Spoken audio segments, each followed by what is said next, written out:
c'est ça, Yuji Tagawa, voilà. Je suis. C'est Claude introduisait. Oui, non, je ne vais pas parler aujourd'hui du tout. Je vous laisse parler tous les deux, donc j'introduis si vous voulez. Mais comme déjà hier soir, je vous ai présenté Yanis Xenakis, je vais le refaire ce matin. Donc cette séance est consacrée à l'œuvre au piano de Xenakis. Pas toutes. Et pas toutes, en partie.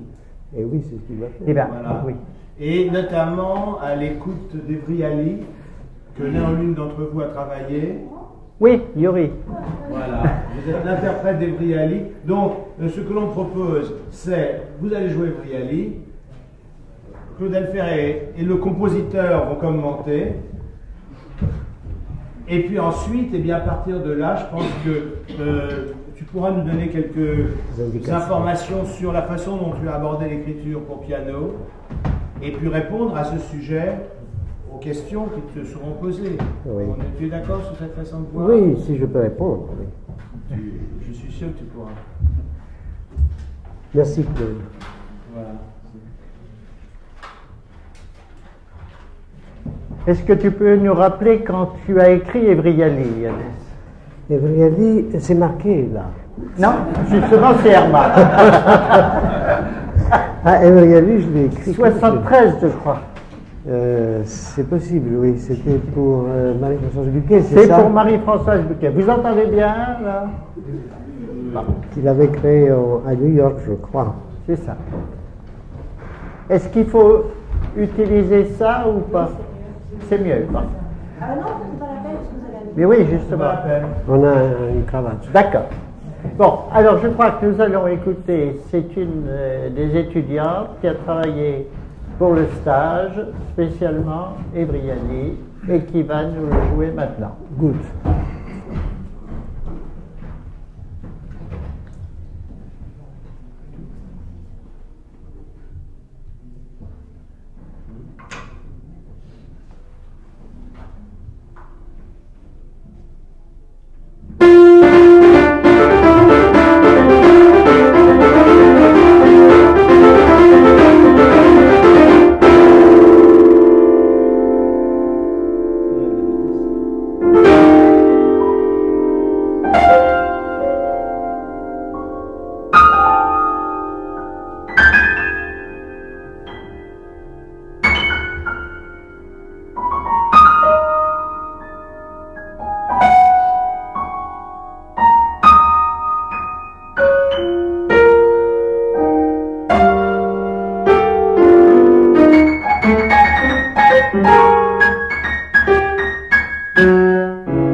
restez là, restez un petit peu.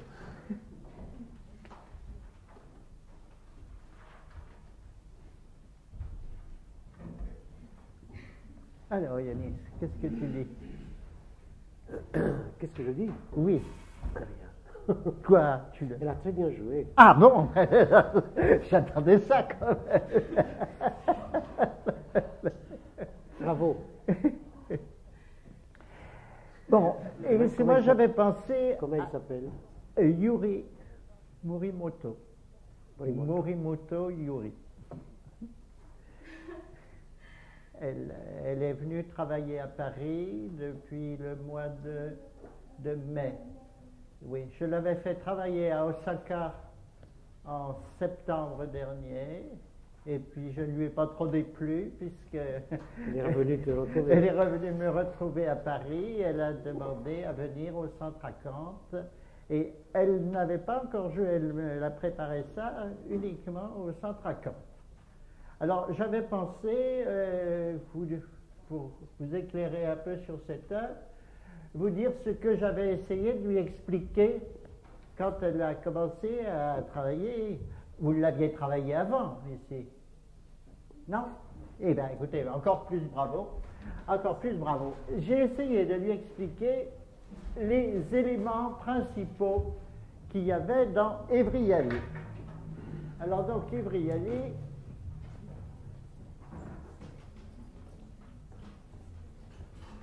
Tu nous rappelles ce que tu voulais dire par Evryali? Evryali, c'est un mot composé. Evry, ce qui veut dire large, et Al-Salos, ce qui veut dire la mer. Et c'était la méduse. Oui. Vous voyez la méduse, cette sorte de déesse, non? Oui, une sorte de déesse. Une sorte de déesse avec une tête avec des serpents. Des serpents, voilà. Oui. Alors, est-ce que c'est pour ça que tu as été amené à faire qu'un des éléments principaux de cette pièce, ce sont ce que tu appelles les arborescences? Moi, j'ai fait un rapprochement, mais peut-être un peu trop rapide. Non, c'est... oui et non. C'est pas du tout conscient, ça. Oui. Mais c'est très parent, tu as raison, bravo. Parce que c'est un peu c'est le problème de la polyphonie. La polyphonie depuis au moins le 8e siècle, 8e ou 10e siècle. C'est-à-dire que plusieurs voix s'acheminent ensemble, même si elles ne sont pas tout à fait pareilles, et ça fait une multiplicité qui englobe l'esprit de la femme ou de l'homme. C'est bien ça. Hein? Et puis, petit à petit, les styles changent, les règles changent. Et là, c'est des règles tout à fait personnelles, je crois, plus ou moins personnelles, parce qu'on est toujours entaché du passé, même si on ne le sait pas, ou si on l'a oublié. Et ce qui en plus là-dessus, c'est le tempérament de celui qui compose, c'est-à-dire sa violence ou sa douceur native. La douceur native ne me semble pas très caractéristique de cette œuvre. Ah bon? Pourtant, il y a des silences, il y a des silences. Quelques notes, oui. Ici ou là. Donc, s'il y a ces arborescences, est-ce que tu n'as pas été amené à considérer ces problèmes d'arborescence après avoir considéré dans Sinafé, la pièce pour piano et orchestre, la première pièce pour piano et orchestre, les problèmes de voisinage au point de vue mathématique, et que ça n'a pas amené peut-être un peu cette idée d'arborescence? Ah, ça, je ne m'en souviens plus maintenant. Parce que c'est une période à peu près analogue. Sinafé est antérieure. Sinafé, c'était pour piano et orchestre, c'est ça? Pour piano et orchestre, c'est ça. Ah ben je l'ai trouvé. Non. Pour piano et orchestre par quatre, c'est-à-dire un orchestre tout à fait traditionnel, oui. Traditionnel, oui. Et où le pianiste a une portée pour chaque doigt. si bien que par moment, C'est vrai, oui. c'est par moment, nous avons 10 portées sur lesquelles le pianiste joue, tu l'as mis d'ailleurs très gentiment dans la partition, joue ce qu'il peut. Oui, ce qu'il Parce que, et je vous avoue que ce n'est pas moi qui ai fait je dois reconnaître, c'est pas moi qui ai fait la première de Sinafès, c'est notre ami Georges Pludermacher, Ah oui. à Royan. Et moi, je sais que quand je me suis mis à travailler cette œuvre-là, je fais un peu que ce qu'a expliqué Yvonne Loriot hier, c'est-à-dire que je mets des couleurs. Alors j'avais imaginé justement à propos de Sinafès de mettre en violet ce que je jouais à la main droite et en vert ce que je jouais à la main gauche. Alors au début, ma partition n'était pas très colorée, si vous voulez, parce que je faisais dans certains passages peu de notes. Elle s'est augmentée avec l'âge. Bon, donc, alors, je voulais dire l'arborescence. Vous voyez, c'est par exemple, vous avez une ligne qui part comme ceci, et puis il y a une autre qui va arriver, une troisième, et Yuri va nous donner un exemple, là où s'introduisent les arborescences. Voilà, ici.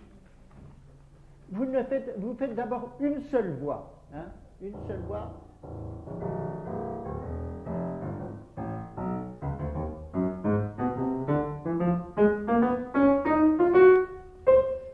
Oui, faut continuer. Non, je pense, moi je considérerais plutôt celle-là.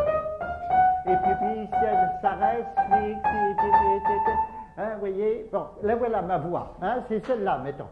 Et puis, il va se greffer une autre qui va commencer ici.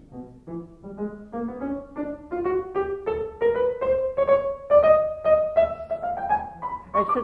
Puis une troisième va arriver à partir d'ici, mais vers le bas. Faites-la à la main gauche, faites-la à la main gauche parce que vous la faites à la main gauche, je pense.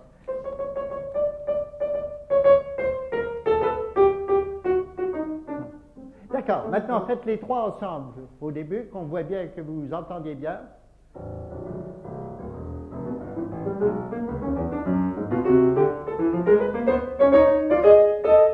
La troisième. Oui, bon.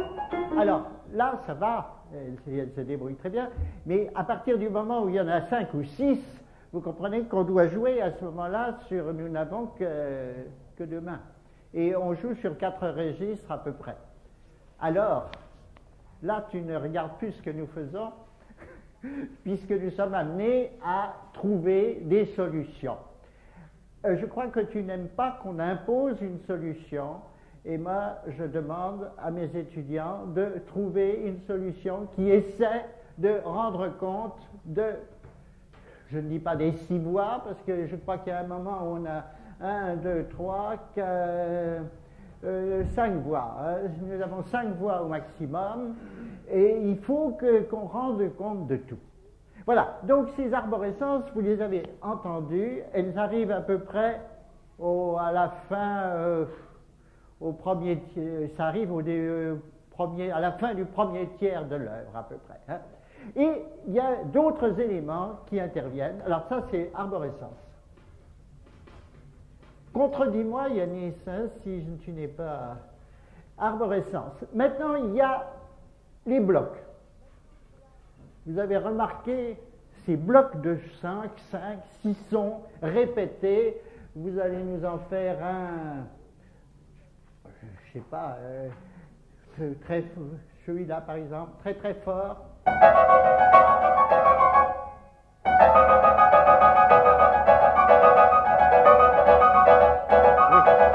mais vous ne vous fatiguez pas. Hein. Ces blocs, mettons, il y a 5, 6 sons, 4, 5, 6, mais toutes les notes ne sont pas jouées en même temps. Il y a des moments où elles sont jouées en même temps, et vous avez comme ceci. Et est-ce que c'est une distribution de probabilité ou tu l'as fait Non, c'est trop simple ça. Oui. Alors c'est fait comme ça sur le tas. C'est fait sur le tas, d'accord. Hein? Et par exemple, le début, c'est justement un bloc. Il faut bien comprendre qu'au début, vous avez un bloc qui est sur Ré, Mi, Fa, Sol, La, Do et Ré dièse. Hein. Mais les notes sont prises justement comme si elles étaient, et un des écueils pour ceux qui travaillent, justement, quelquefois on me l'a joué comme ça, et ça je crois que c'est pas du tout du Xenakis, ça. Alors donc elle l'a très bien fait, vous le refaites le bloc là.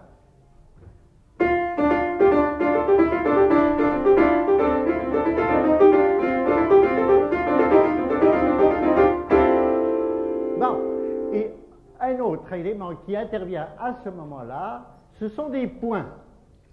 Des points avec chaque fois une intensité différente. Alors tu as toute une échelle d'intensité. J'ai refait avec elle ce que je fais toujours dans mon enseignement, c'est-à-dire de demander à mes étudiants, quand on commence une œuvre, de mettre en tête toutes les intensités qu'on va rencontrer pour avoir cette échelle d'intensité. Ça marche aussi bien pour Boulez que pour Stockhausen, que pour Beethoven et n'importe quel compositeur. Donc, ces points, alors il est peut-être temps de raconter à ce moment-là, mais tu veux peut-être parler? Non, vas-y, tu parles très bien. Il est peut-être temps de raconter que la première version, au fond, c'est sur papier millimétré. Hein? Tu as dessiné, en somme, Evriali. Ah ben oui.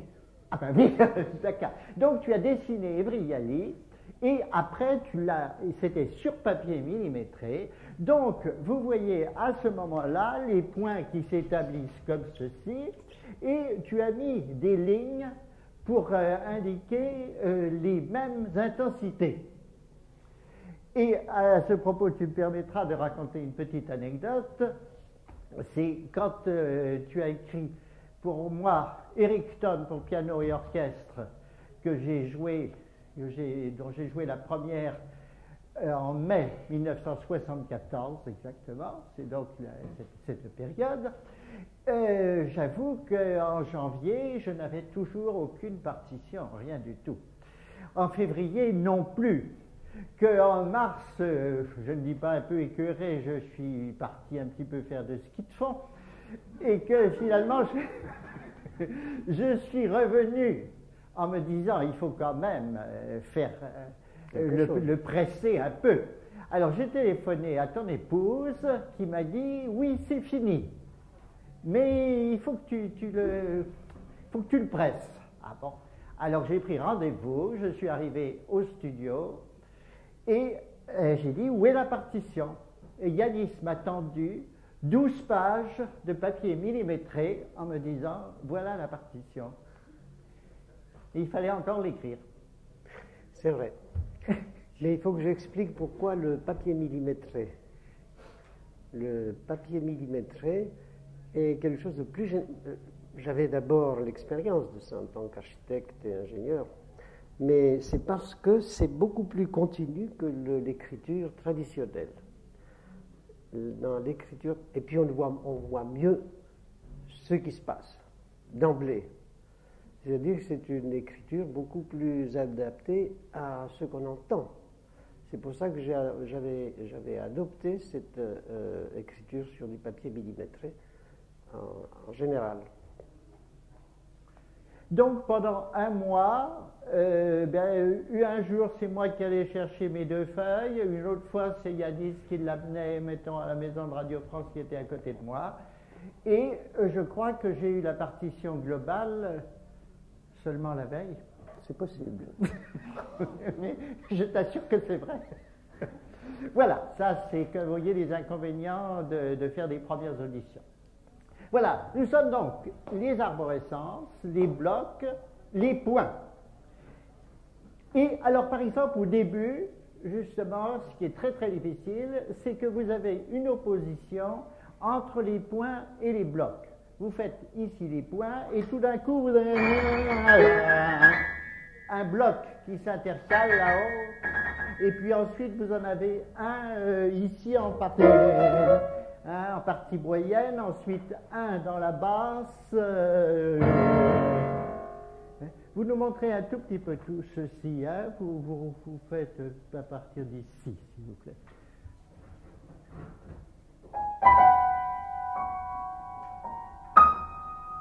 voyez les points. Alors, il y a aussi un autre inconvénient, je ne dis pas un inconvénient, mais une difficulté. C'est que, en général, tu écris toujours à 4 temps. Oh.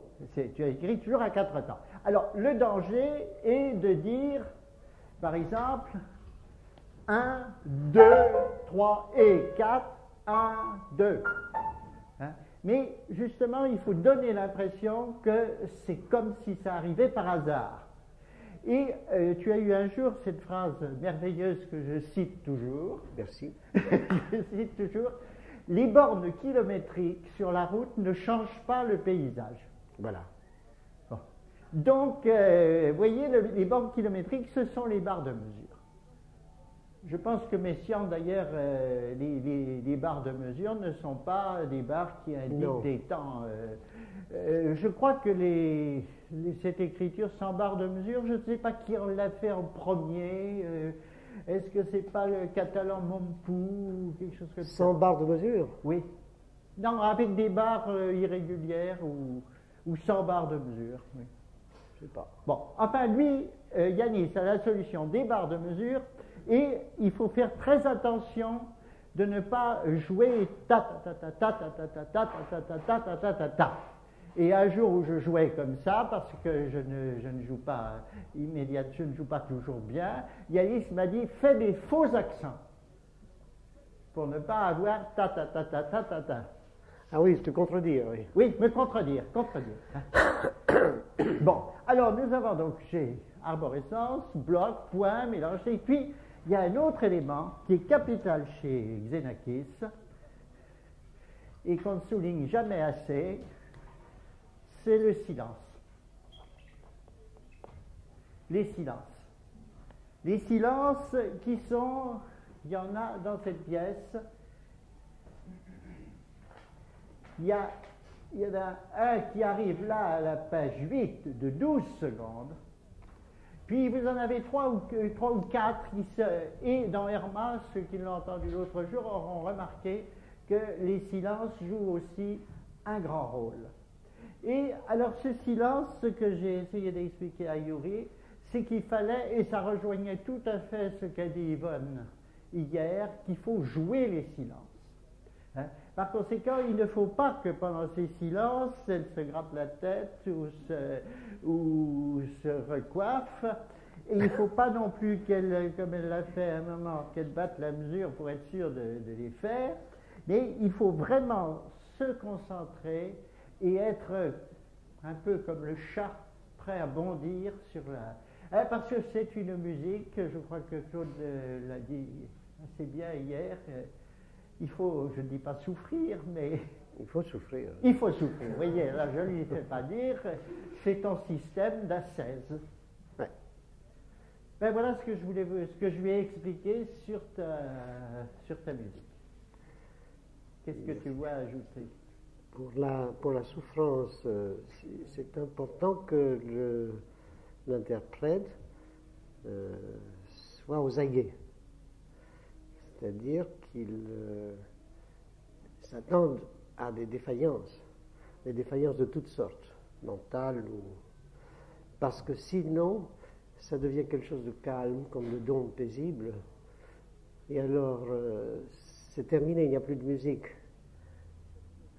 Non,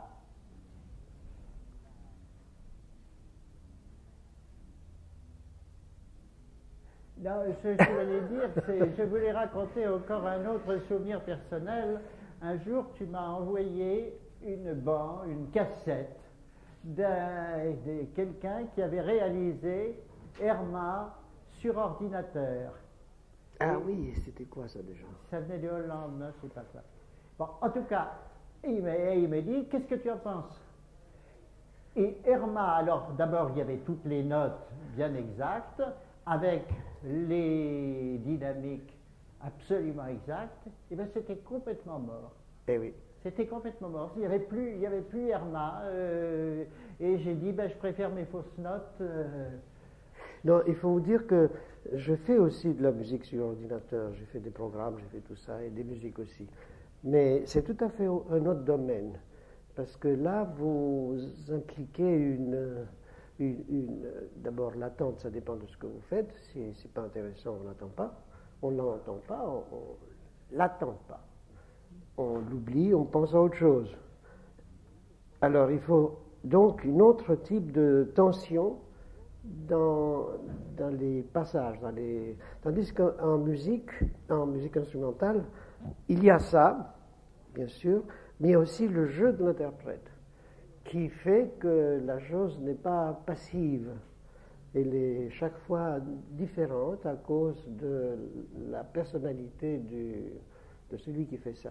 C'est pour ça que moi je suis très content que Claude fasse cette chose-là, parce qu'il montre qu'il a bien réfléchi à ça et qu'il sent ces choses-là, ce qui est très rare parmi les interprètes. Pas vrai? Je sais pas. Je leur demande tous de réfléchir. C'est l'essence de mes cours.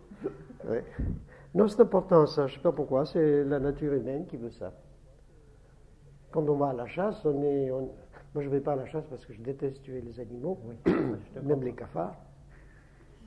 Mais quand on va à la chasse, on est comme ça, en train de guetter, et puis tout de suite paf, d'envoyer la mort. C'est un peu ça. On ne peut pas envoyer la mort avec la musique, on n'en voit pas. Mais c'est un peu ce sentiment d'immédiateté et de surprise qu'on obtient avec des passages comme là. Vous avez des passages très lents, puis d'autres passages qui sont tellement complexes qu'on ne peut pas suivre ce qu'il y a dedans. Ou presque. Est-ce que tu as d'autres remarques à faire à Yuri? Non, elle joue très bien, bravo, on continue comme ça, mon petit. Continuez comme ça, continuez comme ça. Bon, je crois qu'on la laisse revenir à sa place. Est-ce que maintenant c'est peut-être aux gens de la salle de poser des questions? Peut-être. Et puis si... Assieds-toi. Je vais me mettre là. Comme tu veux. Alors, qui veut... Quand vous parlez du papier millimétré, c'est pour cette œuvre-là, le papier millimétré. Vous avez utilisé le papier millimétré dans cette œuvre. Oui. Est-ce que c'est le même principe que les partitions virtuelles dans Métastasis Oui, il y a certaines... Pas toujours. Il y a certaines parties qui sont en papier millimétré parce que c'est très complexe. En fait, les auteurs sont répertoriés sur Ah oui, c'est une échelle. Alors le problème des échelles, c'est quelque chose d'intéressant parce que l'échelle des touches blanches et noires est tout à fait régulière, n'est-ce pas? Et l'oreille, c'est comme le mètre, le double mètre ou les distances kilométriques, c'est-à-dire les mêmes. Et on est habitué à ça, parce que l'esprit de l'homme, très tôt, essaie de trouver une mesure commune à tout ça, qu'il suit 2 fois, 3 fois, 4 fois, 5 fois, etc. C'est l'arithmétique pure et simple. Alors, quand il y a des défaillances à cette organisation très stricte, on peut les obtenir en faisant des rythmes, comment on appelle ça? Des rythmes avec des cantolés, des septolés, des choses comme ça. Par rapport à un autre rythme, sinon on est perdu, on revient toujours à ça. Si vous avez par exemple 3 ou 4 instruments qui font des septolés synchrones, et alors, ou même 6 synchrones, alors vous ne percevez pas que c'est un septolé. Vous dites, ah oui, il va plus vite, c'est tout. Alors il faut qu'il y ait un contraste. Et le contraste, c'est la base qui vous donne cette complexité du rythme. Alors la même chose pour les hauteurs, la même chose pour le reste aussi. Alors on a que malheureusement, il y a combien? 86 notes, hein? Oui, 88. 88, merci. Ah, sur le Bösendorfer, il y en a un peu plus. Oui, alors ça fait 88 entités qui sont à distance égale l'une de l'autre. Alors on s'escrime pour avoir des distances différentes, qu'on ne peut pas obtenir au piano, bien sûr. Mais à l'orchestre, oui, avec les quarts de ton, avec les demi-tons. Quoique les quarts de ton, les musiciens renaclent quand il faut les jouer, parce qu'ils ne les entendent pas, ils n'ont pas appris à faire ça. Alors, ça ne va pas jusqu'à inventer, même quand ils sont jeunes. Hein? Tu as remarqué ça. Avec les arditi, j'ai l'habitude. Ils font n'importe tout ce qu'on leur demande. Alors donc toutes ces considérations sont à... Mais alors, si je reprends un peu les œuvres de piano, hein, parce qu'elles sont quand même assez symptomatiques de ton évolution.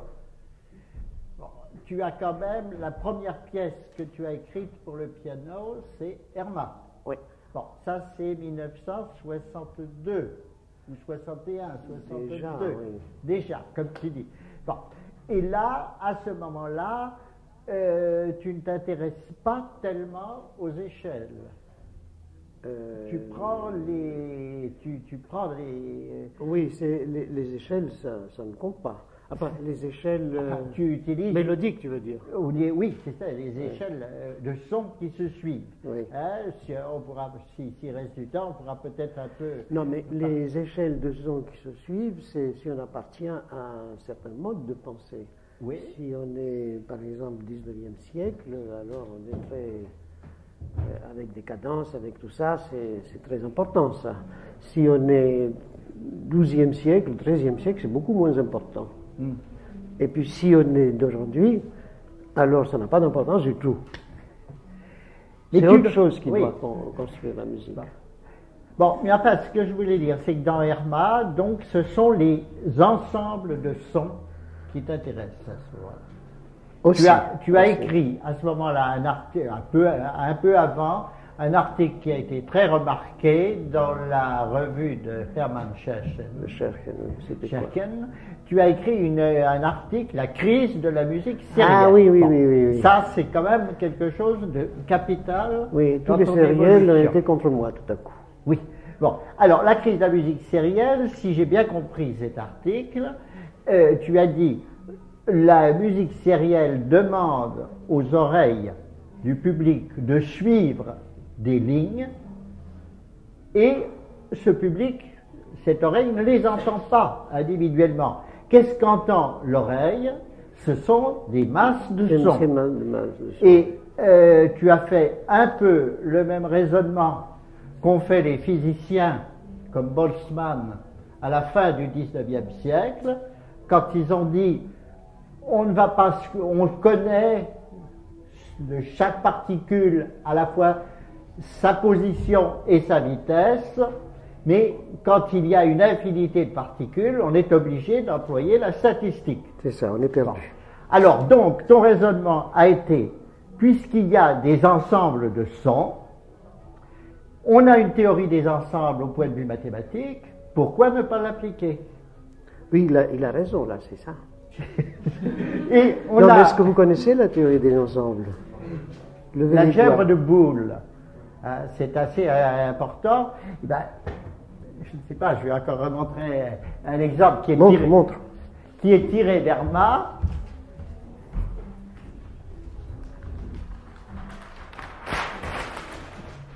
Irma, le compositeur, dans un référentiel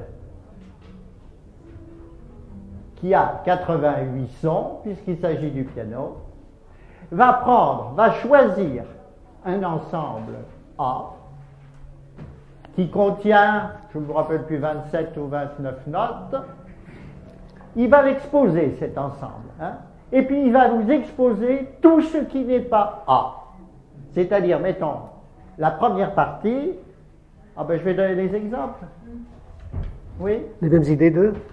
Je vais donner des exemples. Ah oui, s'il te plaît.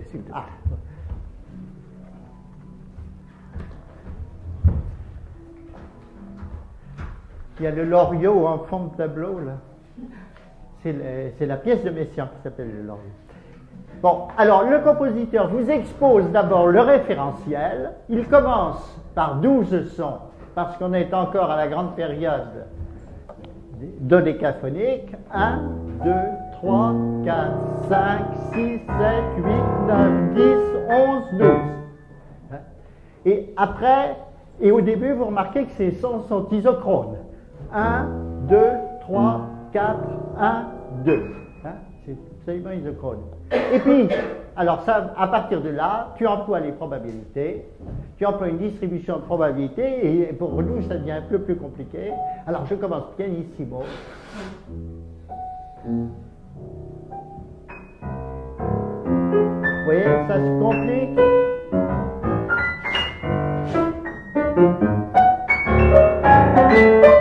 Etc. Vous m'épargnerez de blablabla. Jusqu'à ce qu'on ait l'ensemble A. Pardon.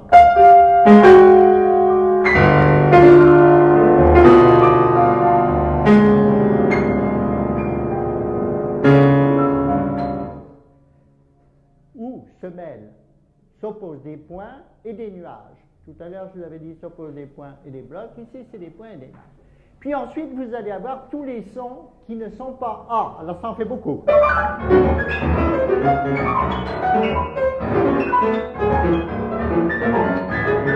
Etc. Puis après, du coup, j'ai perdu mon... Voilà. Ensuite, vous avez B, mais qui a des sons en commun avec A. Puis, B, vous exposez non B. Puis ensuite, vous avez C, vous exposez C et non C. Et ça, au fond, c'est l'exposition. C'est très classique, au fond. C'est comme c'est une forme sonate à 3 thèmes. Moi, quelquefois, j'ai comparé ça, ça m'a fait rire, quelquefois. J'ai dit, c'est comme le mi bémol de Beethoven. On expose le premier sur la tonique. Ensuite, sous-dominante, ensuite dominante, et puis après on peut commencer le concerto.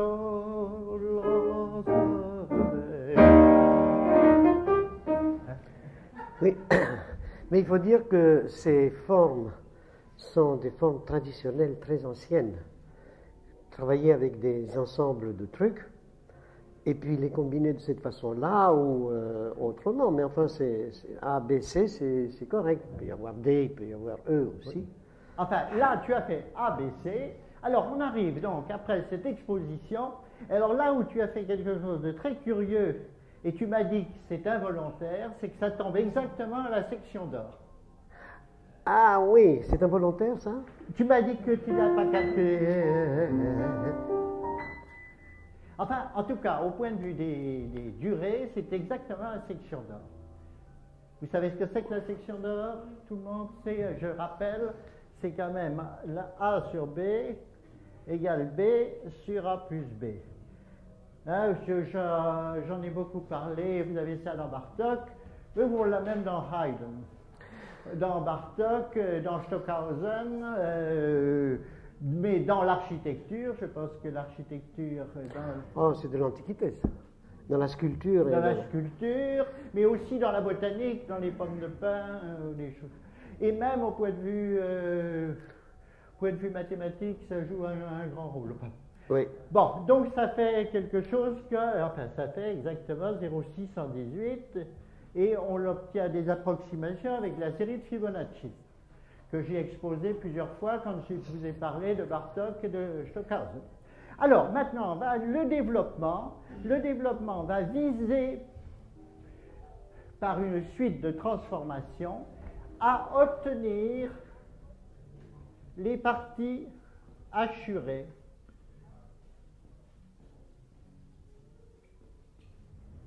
Et la conclusion sera que vous aurez, à ce moment-là, uniquement ces parties assurées. Alors, est-ce qu'on les entend? Est-ce qu'on les entend? Est-ce que l'oreille normale les entend?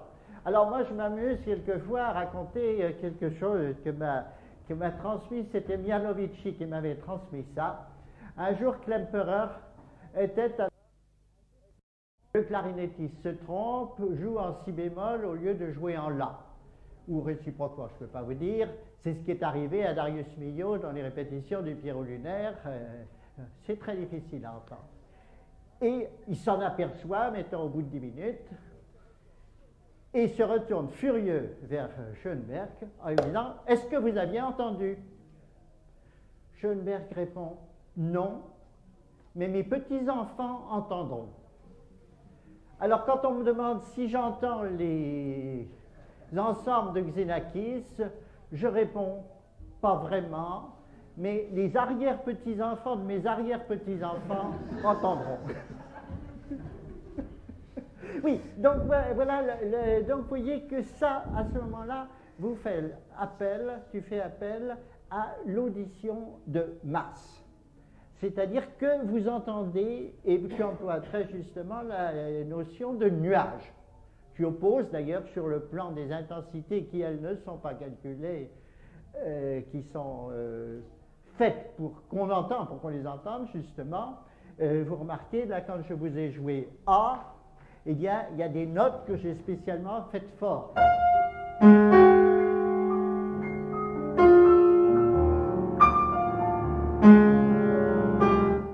Alors, vous avez, là, tu es très honnête, tu indiques que la probabilité pour rencontrer des sons isolés, c'est de 0,8 sons secondes, tandis que les sons en nuage sont de 3,3 secondes. Mais alors, les points les plus compliqués, c'est lorsque on a 20 sons secondes. Alors là, effectivement, je dirais...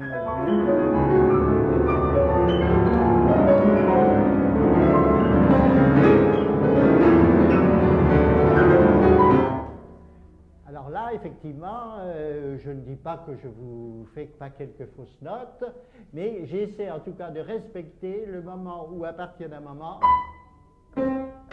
j'ai des sons ponctuels et pour terminer, comme ceci. Alors ça, un jour d'ailleurs, tu m'as dit que je le jouais trop vite. Ah bon? Tu m'as dit que je le jouais trop vite, et alors c'était... Je m'excuse de raconter des petites histoires comme ça. Non, ça intéresse tout le Et monde. que je jouais trop vite, que je jouais Herma trop vite, et c'était radiodiffusé. Donc j'ai écouté l'enregistrement après, et c'était le minutage théorique que tu demandais. Alors je te l'ai dit, et tu as eu cette phrase merveilleuse. Merci. Fais des secondes plus longues. Mais, alors, ne croyez pas que ce soit le propre de Xenakis, parce que la première fois que j'ai travaillé avec Boulez, sa troisième sonate, la première fois, il était rigoureux, c'est du 80, sans ça on s'ennuie. 10 ans après, je retravaille, mais c'est beaucoup trop vite, on n'entend rien. Et tu feras du 60, et j'ai eu la même chose avec Philippe Manoury aussi, le compositeur. Au fond, au début, il a peur que... Je sais pas, dis-le. Non, tu as raison, mais on vieillit, vous savez. Et quand on vieillit, on veut les choses plus lentes pour les comprendre. Oui, non, mais je crois qu'on... Est-ce que tu ne crois pas qu'on a plus envie que ça sonne? Oui et non. Si la pensée, au début, elle est très vigoureuse, comme ça, compliquée, avec le temps, on se dit, mais pour comprendre ces choses-là, il faut que ce soit un petit peu plus lent. Voilà. Alors tout ça, c'était pour parler du piano chez toi. Donc je dis que tu es parti de ça. Puis ensuite, il y a eu la période pour le piano des arborescences. Ça, c'est Herma. Eonta est du même type. Eonta, je ne sais pas si vous connaissez, c'est pour piano et 5 cuivres. 3 trombones et 2 trompettes. Oui. On peut raconter une histoire... raconte ce que tu veux. Non, l'histoire qui s'est passée, c'est que la société où ça devait être joué, où ça a été joué, il fut déclaré que c'était impossible à jouer. C'est vrai, c'était... Et alors? C'était à... Attends, où est-ce que c'était? C'était... Bon. Hein? Domaine musical. Un domaine musical? Oui. Ah oui. Bon. C'est vrai. Enfin, donc, on a doublé. C'est vrai, c'est Boulez qui avait demandé ça. Bon, c'est pas moi qui l'ai dit. Doubler les trompettes. Et les cuivres, oui. Doubler les cuivres. Le pianiste, c'était Yuji Takahashi, qui a joué ça. J'avais écrit pour lui Herma, c'est ça? C'est ça, tu avais déjà écrit. Et après, il y a une commande du domaine musical Oui. avec donc piano et 5 cuivres. Et un an après, quelqu'un d'autre, qui était Simonovic, l'a joué avec la formation normale. Et ça. maintenant, tout le monde joue ça. C'est horriblement difficile pour les cuivres. Pour le piano aussi. Hein. Pour le piano, c'est très difficile. Oui. Bon. Alors, ça, c'est la période que tu appelais musique symbolique. Tu crois? Il me semble. Oui, symbolique, d'après la logique symbolique qui faisait des symboliques pour piano. Bravo. Bon. Alors, donc, il y a eu cette ère. Ensuite, il y a eu la période. Attends. Oui, pour expliquer pourquoi symbolique, c'est pas parce que c'est des symboles, c'est parce que c'était au 19e siècle, il y a eu la découverte de la logique symbolique, ça, qui a été nommée comme ça. Et c'était des logiciens qui avaient mis les choses sous forme d'équations logiques. Et c'est resté comme ça pendant quelque temps, on ne comprenait pas très bien ce que ça voulait dire, mais ils l'expliquaient eux-mêmes. Et puis finalement, c'est un terme qui s'est perdu parce que maintenant on ne dit plus logique symbolique, sauf moi. Voilà, c'est pour vous expliquer que ça a une conséquence. C'est pas symbolique au sens de symbole, si au sens de symbole mathématique, et pas du tout au sens de symbole psychologique. Voilà. J'ai tout dit, enfin presque. Bon, sur ça. Non. Bon, alors donc il y a eu ensuite donc cette période qui était Sinafet, que j'ai signalé, Sinafet, où il y avait ces questions des voisinages et les 10 doigts du pianiste, suivi par à la fois Evriali, qui est donc pour Marie-Françoise, et Erickton, qui était une commande de la radio française. C'est possible, oui. Que j'ai fait en mai 74. Et puis après, je crois que, est-ce qu'on en parlait hier soir, ce voyage à Bali n'a pas été un certain choc pour toi? Non, je connaissais. Pourquoi je connaissais Bali d'ailleurs? Tu as dû y aller en 73 ou quelque chose comme ça? Oui. Comment tu as la date, François? Non, je dis Scheffner, mais qui c'est le Scheffner? Scheffner. De Scheffner, oui. De Scheffner. Ah oui, à Scheffner, tu avais fait connaître, oui. Non? Bon. Non. Bon. Bon. Et, Mais non, c'est des choses tellement révolues, oui. on s'en souvient plus. Et est-ce qu'en tout cas, c'est un fait que la première œuvre de piano qui arrive après, qui est Mist, Ah oui, dont je n'ai pas la partition ici malheureusement, parce que elle vous montrerait d'une part que par ce qu'on appelle en mathématiques la théorie des cribles, oui, tu crées des échelles Des non échelles. octaviantes, comme Voilà. déjà le faisait Varèse, oui. et ces échelles se reproduisent. Oui, les cribles, c'est une théorie générale d'ailleurs. C'est prendre la totalité des points, disons, qui sont sur une droite, les points qui sont à égale distance, et faire un choix sur ces points-là. Alors, les choix peuvent être n'importe lesquels. Et dans cette pièce, j'avais pris des choix qui n'étaient pas octaviants pour ne pas avoir cette fausse Il me relation semble d'octave. souvenir.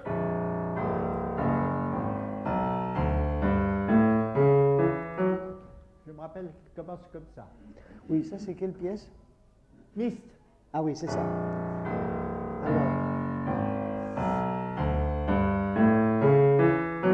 Et puis il y a des imitations d'échelles.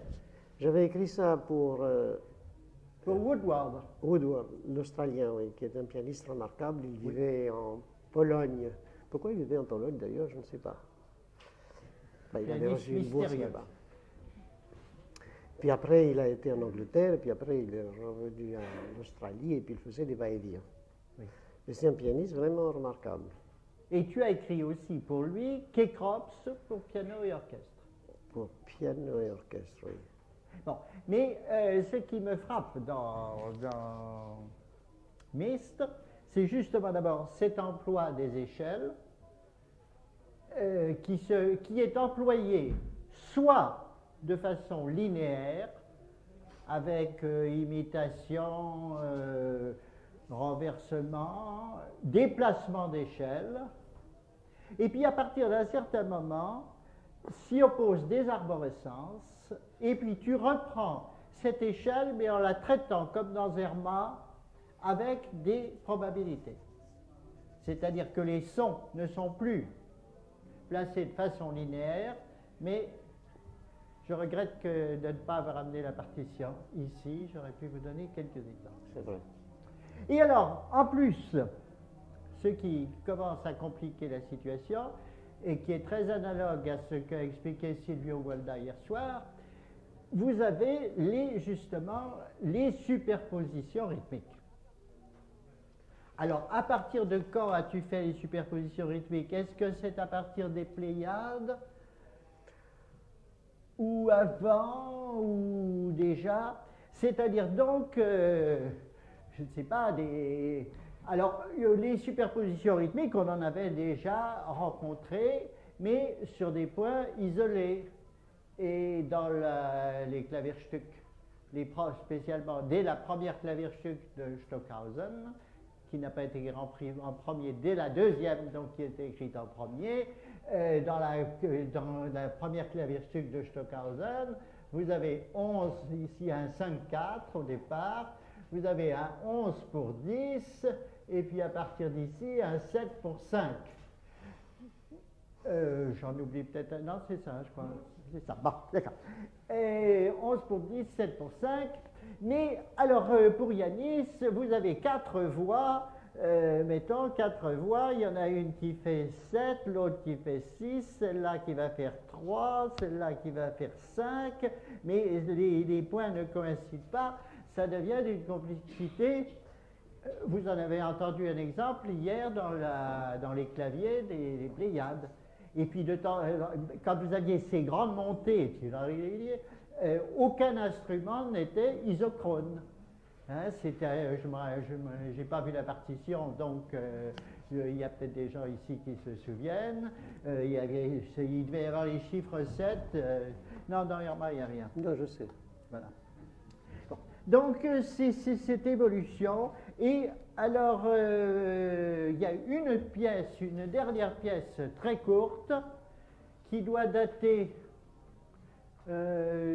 c'était pour le festival, c'était pour l'anniversaire de la mort de Ravel, qui s'intitule A.R. A. Ravel. Vous la connaissez? Elle est de quelle époque? Vous savez pas? Vous n'avez pas la partition. Bon, alors à l'heure actuelle, je crois que ce sont les seules œuvres de piano que je connaisse. Alors il y a un piano quand même qui intervient de façon assez soliste dans Dictas pour piano et violon, ou violon et piano. Et puis, dans ce que tu as écrit pour nous, pour le Quatuor Arditi et moi, à l'occasion du festival d'automne, qui est Akea pour piano et quatuor à cordes. Bon, maintenant on laisse la parole aux nouvelles questions maintenant. Moi je crois que j'ai dit tout ce que je voulais dire. Moi aussi. Ben, monsieur. But in English. In English. I have a question of mathematics, Yannick Xenakis. Your most recent research about what is what field of mathematics, for example, the theory of chaos, the fractals. Are you interested in this? Je traduis pour les autres. Est-ce qu'il est intéressé par les dernières théories mathématiques, comme par exemple les fractales? And another question is, I think that the theory of cribs can be so studied from the group theory, from an algebraic point of view, more more easier, I think, and more and can be developed. For example, there is a possibility to construct canons, musical canons, and I think you haven't worked in this field or in the field of algebraic. Est-ce que tu penses que ça peut construire quelque chose d'autre? Quelque chose d'autre, quoi. From Kribes. Depuis la théorie des cribles. So, Je- from an algebraic point of view. Si tu la développes d'un point de vue algébrique, Group theory. la théorie des groupes, mais la théorie des groupes, oui, c'est difficile parce qu'au point de vue musical, ça a un autre sens. Bon. But the first question. I have used. Future of your research. J'ai utilisé la théorie des groupes de plusieurs façons, mais je ne m'en souviens plus maintenant. Mais on ne peut pas aller très loin parce que c'est très limité. Il y a quelques équations de base et puis c'est tout, logique. Et puis ensuite, les cribles, oui, ça, bien sûr, puisqu'on ne peut pas échapper au clavier. Alors, c'est toutes sortes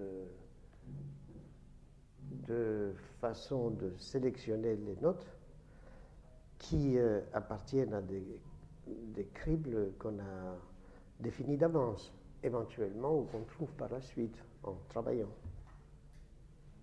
C'est bien ça? Are you satisfied with these answers?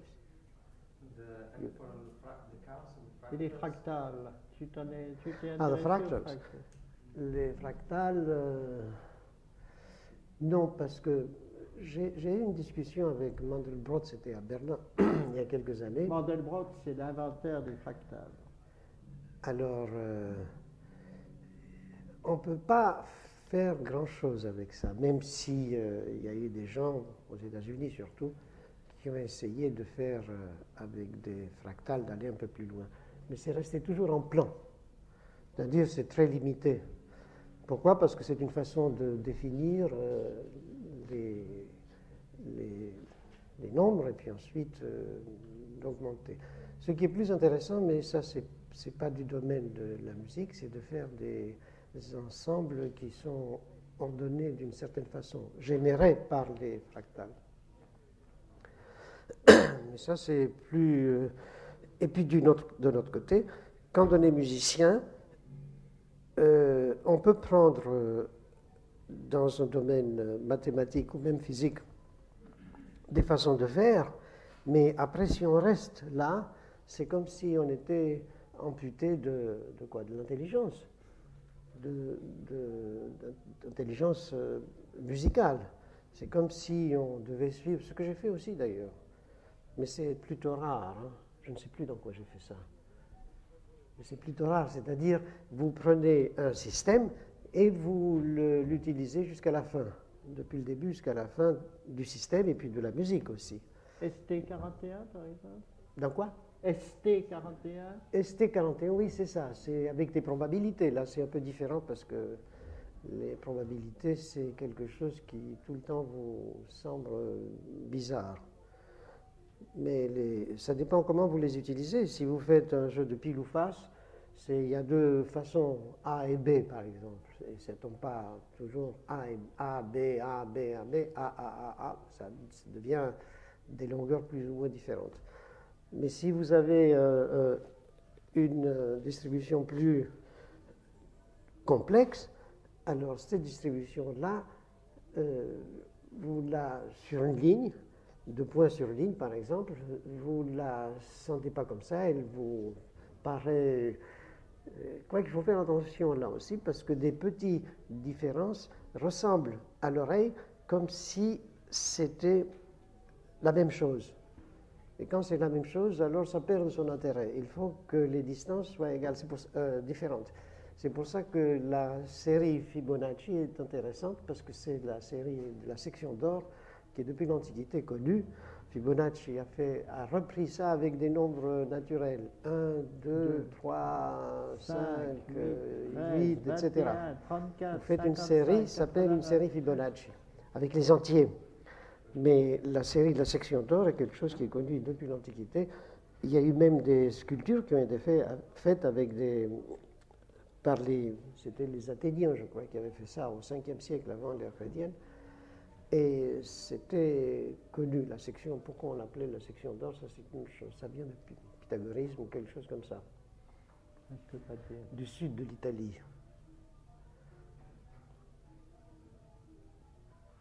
Et il y a eu aussi un groupe de peinture autour de Villon qui s'appelait la section d'or. Autour de Villon. Ah oui. Bon, Je savais qu'est-ce pas qu'il y a ça. comme autre question? Yuri.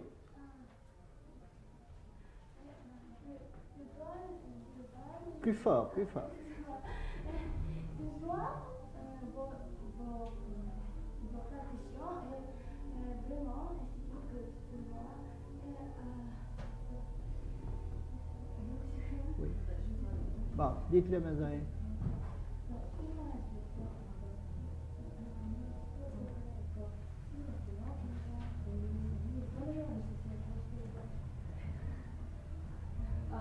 Ce que vous avez comme votre image est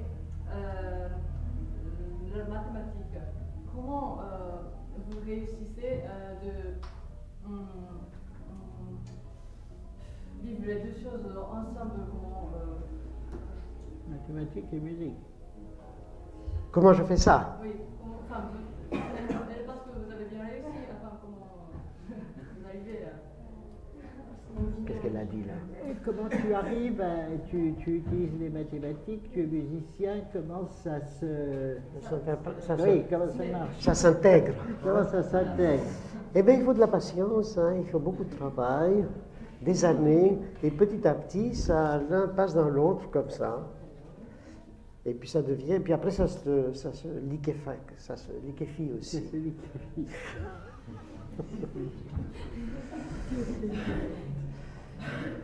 Oui. Question, je voulais quand vous pensez ce qui se passe au niveau de la microstructure dans les polyrythmies, dans l'organisation de la microforme, quelle est la relation que vous trouvez normalement entre ce qui se passe au niveau de la microforme et la conception générale de la pièce? Entre micro et macroforme, quel est le rapport? Pourquoi microforme? Forme. Ah, d'accord. La forme au petit dans le microcosmos, c'est l'opposition. Mais ça aussi, c'est selon votre effort intellectuel. Parce qu'on peut dire, je prends la microforme, et puis le même aspect, je l'agrandis pour que ça fasse. Je suis à une échelle ici, micro. Ensuite, je fais une échelle un peu plus grande, médio, encore plus grande, et ainsi de suite jusqu'au bout. Mais est-ce que ça vaut la peine, ça? On fait de cette façon-là une sorte de... On peut le faire, bien sûr, c'est intéressant. Par exemple, si j'avais fait ça, comme ça, j'aurais pu vous donner comme exemple ici, c'est-à-dire Claude Elfer, qui connaît tout ça, il aurait pu vous donner comme exemple pour voir ce qu'on peut faire. Mais est-ce que ça vaut le coup du point de vue composition? Voilà. La composition est quelque chose qui est instable. Et les stabilités avec par exemple, les 4 voix de Jean-Sébastien Bach, c'est une façon de faire, mais il avait dans d'autres perspectives, autres moyens de la musique, quelque chose de beaucoup plus intéressant que les 4 voix. Alors c'est toujours pareil. Alors on peut être partout différent et inventif, alors personne ne comprend plus rien, ou être dans certaines parties comme ça, ensuite dans d'autres parties, etc. Ça, c'est une question de balance, de pesage que vous faites avec vous-même et avec la perception des autres. Si vous prenez en compte la perception des autres. Ce qu'il ne faut pas faire, parce qu'alors vous devenez nul. Quoi? Oui. Dans vos pièces pour un instrument seul, par exemple Nika MKS ou Protos ou non alpha. Qu'est-ce que le rapport entre ces formes petites avec votre pièce pour orchestre? Je ne m'en souviens plus maintenant, mais Mika, c'était le nom de Salabert. Mika Salabert. C'était la directrice, et alors je lui avais fait ça pour sa fête. Mika, et puis ensuite Mika S. S, c'est Salabert. C'était simplement une... Alors je ne m'en souviens plus du tout de ce que j'avais fait à l'époque. C'était pas... Non, j'avais fait un effort quand même. Mais est-ce qu'il y a un rapport du style, certains principes que vous avez développés dans votre chose métastatique, par exemple? Oui, il y a toujours des principes parce que malheureusement, quand je suis dans un domaine, il est difficile de changer de domaine, de dire je fais l'ensemble du passé, etc. Alors je fais un domaine présent.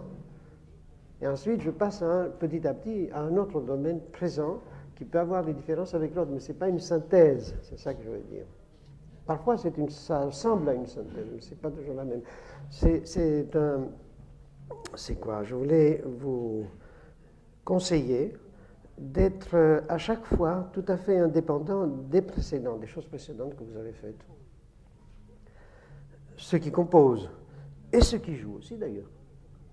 Parce que l'homme est comme ça.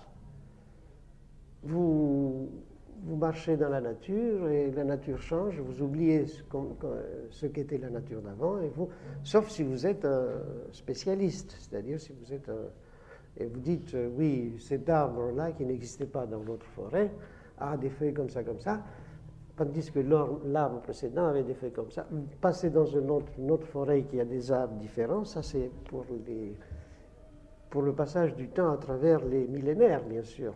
Mais c'est la même chose. Comment les espèces ont évolué depuis, il y a combien? Il y a 2 millions, qu'est-ce que je raconte? Des milliards? Non. L'espèce humaine avec les autres, les quadrupèdes, ont évolué depuis, c'est 200, je me trompe toujours, 200 millions d'années. 200 millions d'années, ils vivaient avec les dinosaures, mais ils étaient tout petits. Et ils se cachaient parce qu'ils avaient peur, les dinosaures. Et puis, petit à petit, les dinosaures sont partis, je ne sais pas pourquoi, c'est un mystère. On dit que c'était une cataclysme. Hein? Un cataclysme? Oui, un cataclysme, mais qui venait de l'extérieur. C'était une grosse masse qui est venue percuter la Terre. Comète. Une sorte de comète. Et puis ça ravageait toute la Terre et cette espèce-là est morte, tandis que les autres, les plus petites espèces, pouvaient se cacher dans des trous. Et donc ils ont survécu et ils se sont développés et nous sommes les résultats de ça, de ces souris. C'était sous forme de souris. C'est bien ça, hein? Ah, tu sais pas. Ça se discute. Qu'est-ce que je voulais dire? C'est tout, hein? Tu voulais parler d'une évolution et qu'il ne faut pas être prisonnier d'un monde où on se trouve. Et penser, tu disais aux jeunes compositeurs, il ne faut pas que vous soyez prisonnier de l'œuvre précédente. C'est très difficile ça à faire, parce qu'il faut faire rentrer l'air dans votre cerveau. Et c'est la chose la plus difficile de se sentir et de penser d'une manière différente de ce que vous avez été ou de ce que sont les autres. Mais c'est là tout le charme de la vie, c'est d'essayer de trouver des choses différentes, même si les autres ne sont pas au courant de ce que vous faites, ou même s'ils sont au courant, ils ne comprennent pas la différence. Ça s'est arrivé beaucoup de fois, que ce soit en sciences, en musique, etc., dans les arts, mais votre domaine personnel, c'est un domaine personnalisé, personnel. Ça, c'est important.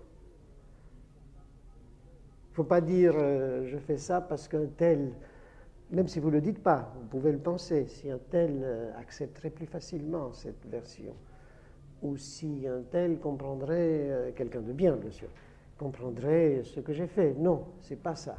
Même si vous faites une pièce pour piano et la montrez à Claude Elfer, et Claude Elfer vous dit c'est rien du tout, alors ça vous donne à penser, à réfléchir. Est-ce que c'est rien du tout ce qu'il m'a dit, lui, pourtant c'est un grand maître, hein? Et moi, qu'est-ce que je suis? Rien. Alors vous avez deux solutions, une tactique, il y a deux solutions. Une, c'est de vous soumettre à la pensée de Claude Elfer, et l'autre, c'est de dire, j'attends quelques années encore, on verra bien. Voilà. Tout en travaillant, bien sûr. Si vous faites une seule pièce, Il faut toujours travailler. Oui. Question. Est-ce que actuellement vous avez des projets musicaux et quelles sont vos inspirations musicales à l'heure d'aujourd'hui? As-tu des projets en ce moment et quel est ton... Si j'ai des progrès. Des projets? Des projets, oui, bien sûr. Je suis là pour me reposer. On ne va pas te garder. Dernière question, peut-être. Last question. In your compositions, have there been any times where the intuition took over from the mathematics to make for the sake of the sound? Say it again, please. Once more. Once more. Repeat your Have question. you allowed sometimes intuition to take over in some of your compositions? If the mathematics Rapport entre intuition et mathématiques. create the sound you want. Souvent, on croit que c'est de l'intuition qu'on a quand on pense à une pièce, et en réalité, ce n'est pas une intuition, c'est une répétition. Et souvent, on ne se rend pas compte que c'est nouveau ce qu'on fait, et on se dit, mais ça, c'est absurde, par exemple. Alors, il faut être vigilant sur soi-même. Sur soi-même, c'est-à-dire accepter ou ne pas accepter ce que pond votre fort intérieur. C'est bien dit tout ça. Mais, monsieur a posé la question des rapports entre intuition et science, en quelque sorte. Et moi, tu as souvent insisté, surtout au début de ta carrière, sur les aspects mathématiques, sur les aspects, je ne sais pas, telle œuvre, c'était d'une théorie biologique ou chimique. Mais il y a quand même ce côté qui a pu venir de... moi, je fais allusion là à ce que tu as fait en Grèce pendant la guerre, quand tu racontes le bruit des foules, la manifestation, et que ça peut expliquer certains aspects intuitifs, pourrait-on dire, de ton langage, en tout cas au début. Oui. Et j'aurais voulu conclure un peu là-dessus. Pendant la... Et j'aurais voulu conclure un peu là-dessus. Pendant la dernière guerre, j'étais combattant. Oui, bien juste. Voilà. Combattant, je voulais la démocratie. J'étais contre les puissances grecques ou italiennes ou anglaises. Il y avait un moment donné où Churchill, je ne sais pas si vous connaissez Churchill, qui était venu là-bas pour donner courage à ses troupes. Pourquoi tu m'as demandé ça? Eh bien parce que tu as expliqué un jour que justement le bruit des manifestations... Ah oui, oui, il y avait des phénomènes sonores qui étaient importants. Par exemple, dans la nuit, souvent, on continuait de tirer avec des fusils, mais c'était beaucoup plus raréfié. Et c'était intéressant parce que, à cause de la raréfaction, il y avait poum. Tous les points, je retrouve là les points que je vous ai signalés dans la deuxième, dans Evriali, ça peut, il y a ce côté intuitif. Je crois que monsieur, alors c'est vraiment la dernière. Donc, puisque c'est la dernière, je voudrais quand même, en ces temps crépusculaires que nous vivons, vous remercier pour votre œuvre, pour l'ensemble de votre œuvre, qui pour nous est un repère par sa force, sa cohérence et, on doit dire aussi sa beauté, qui pour nous est un repère très important qui aide énormément à vivre aujourd'hui. Ma question serait celle-là. Vous venez de dire que cette période d'engagement contre la Grèce des colonels a été pour vous, dans votre biographie, un moment important. aussi dans votre vie de musicien. Effectivement, vous le dites souvent d'une manière qui pourrait avoir l'air anecdotique, je ne crois pas qu'elle le soit.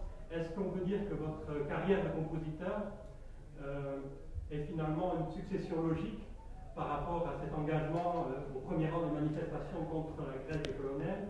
C'était même avant.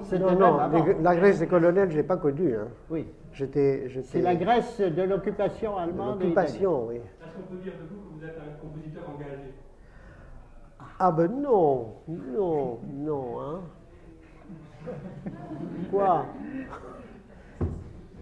J'ai pas fait comme qui d'ailleurs? Non. Ah non, c'est... Oui, mais enfin, c'était un compositeur engagé, on peut dire. Il était par ailleurs engagé, mais sa musique n'était pas du tout engagée. Oui. Non.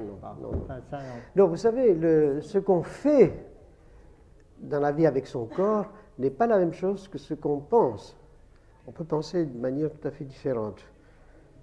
Par exemple, Lénine était un homme qui pensait, mais il ne s'est jamais battu dans les rues. Pas vrai? Exact. Voilà. Staline non plus. Et Staline non plus. J'ai vu l'autre jour un film sur les derniers jours de Lénine, c'était quelque chose de vraiment lamentable. Il était très malade, il allait mourir et il n'était pas du tout... Moi je voyais toujours Lénine comme ça, sur les barricades. Hein. Mais là, tout à coup, j'ai vu ça. On ne montre pas ces images, c'est dommage. Alors, qu'est-ce que je voulais dire? Rien. Es-tu un compositeur engagé? Voilà, la réponse est venue de la... Politiquement, c'est ça? Je ne sais pas. Oui. Nine. Bon. Écoutez, je crois qu'on va conclure un peu sur ce doute, mais de toute façon, je m'associe à l'hommage qu'a rendu le dernier rang. Ah, c'est gentil ça. À tout ce que tu as fait, à l'exemple que tu représentes pour nous tous, et nous allons t'applaudir.